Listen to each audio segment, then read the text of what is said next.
after my education in England, right, I kind of made a deal with my mum that I would go to school in Israel, in Jerusalem, when I was 17. So I came back to Israel when I was 17. And when I came back, I was already doing graffiti.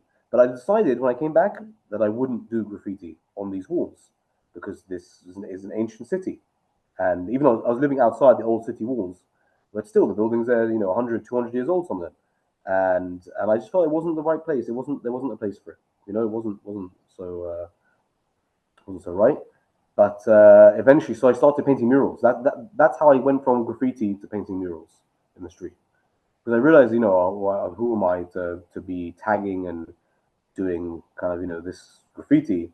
I want to beautify my surroundings here in this city. I felt a responsibility to do that, and so that's why I started painting murals in the streets, and then they started slowly being painted over, and I thought it was the municipality doing it, and so I was still young, hothead, and I got very upset by that, and so then I started doing graffiti around Jerusalem, but I would never touch.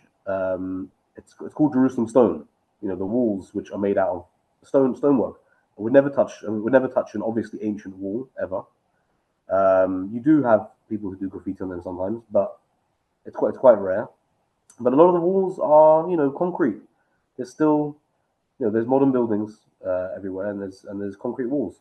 And if you go to Tel Aviv, you see Tel Aviv is covered in graffiti, certain areas of it, like Florentine, in South Tel Aviv. Whereas because Tel Aviv is not necessarily built as Jerusalem is with this stonework. A lot of it is concrete, painted walls. So it's open game. It's all blank canvases really.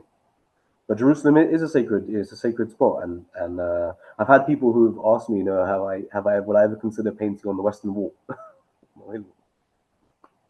I don't think I'd make it out of there if that was ever. No, of course, never. I would never do that.